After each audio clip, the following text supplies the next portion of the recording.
गुजरात के वडोदरा की विश्व प्रसिद्ध एमएस यूनिवर्सिटी में 75% से कम परिणाम वाले छात्रों को कॉमर्स फैकल्टी में प्रवेश नहीं दिया जा रहा है, जिस पर आंदोलन अब उग्र स्वरूप धारण कर रहा है।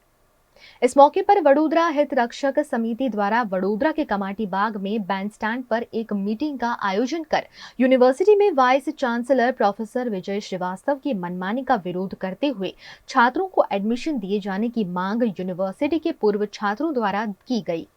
तो कॉमर्स फेकल्टी में जे ते वर्षे कोरोना काल में जब बधाने पास कर देवामां आव्यो ते वखते 12,000 लोगों ने एडमिशन आपवामां आव्युं हतुं। आज एडमिशन 5,500 लोगों ने आपीने रोकी देवामां आव्यो छे। आउटसाइडर ने पण वधारे एडमिशन आपवामां आवे छे। मारो कहेवानुं एवुं छे के वडोदरामां रहेलो विद्यार्थी जेने सरस सयाजीराव गायकवाडनी युनिवर्सिटी स्थापना करी तो અહીંનો લોકલ વિદ્યાર્થી સસ્તું શિક્ષણ સારું શિક્ષણ મેળવી શકે તેની માટે તમને યુનિવર્સિટી આપી, ફ્રીમાં બિલ્ડિંગ આપી, દરેક જગ્યાએ તમને ફેસિલિટી કરી આપી, તમે તો પણ છોકરાઓને ભણાવવામાં અક્ષમ છો, એ ખૂબ ખરાબ કહેવાય। આ માત્ર મને એક કારસો એવો લાગી રહ્યો છે કે પ્રાઇવેટ યુનિવર્સિટીને ફક્ત પ્રોત્સાહન આપવા માટે આ કારસો રચાઈ રહ્યો છે। પ્રાઇવેટ યુનિવર્સિટીમાં 80,000 થી લાખ રૂપિયા ફી છે બીકોમની, જ્યારે કોમર્સ પેકેજમાં 15 થી 20,000માં તમારું ભણવાનું શિક્ષણ પૂરું થઈ જાય છે। ત્યારે આજે પરિસ્થિતિ એવી મંડાણ થઈ છે કે સામાન્ય ઘરના લોકો 75% હોય તો જ તમે એડમિશન મેળવી શકો। તો મારે સરકારને એવું કહેવું છે કે તમારે 75% જ પાસિંગમાં રાખવા હતા ને, 75% નીચે જો પાસ થયા હોય તો ફેલ ગણવાતા, કારણ 12મું ધોરણ પાસ કર્યા પછી તમે બીકોમમાં એને પ્રવેશ ના આપી શકો તો તમે એ પર્સન્ટેજ વધારી નાખો। કારણ કે આ સરકારની પરિસ્થિતિ એવી છે કે ફક્ત ને ફક્ત વાતો કરવાની। આજે 15 વર્ષથી જોઈ રહ્યા છે તબકે ને તબકે યુનિવર્સિટીમાં શિક્ષણના લોકો વધી રહ્યા છે, પરંતુ કોઈ પણ એક અલાયદી બિલ્ડિંગ કરવામાં નથી આવી।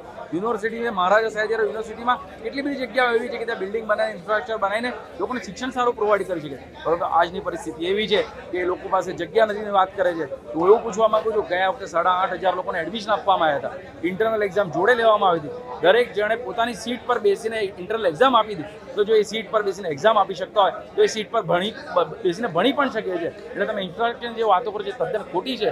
આ આંદોલન દરેકે દરેક ગલીઓમાં લઈ જવામાં આવશે, દરેક શેરીઓમાં લઈ જવાનું છે। વડોદરાવાસીઓનો અવાજ બનીશું, વડોદરાવાસીઓને કહીશું કે આંદોલન તમારું છે। અને સેનેટ, સિન્ડિકેટ અને યુનિવર્સિટીના ઇલેક્શન બંધ કર્યા બાદ વડોદરાવાસીઓ જ છે એમણે પોતાના હાથમાં એમની કમાન લેવી પડશે।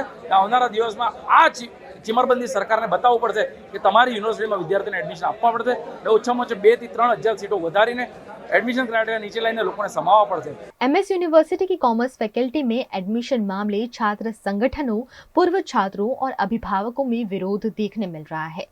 इस मामले एजीएसयू द्वारा फैकल्टी के बाहर ह्यूमन चेन बनाकर यूनिवर्सिटी प्रबंधन के खिलाफ उग्र विरोध प्रदर्शन किया गया।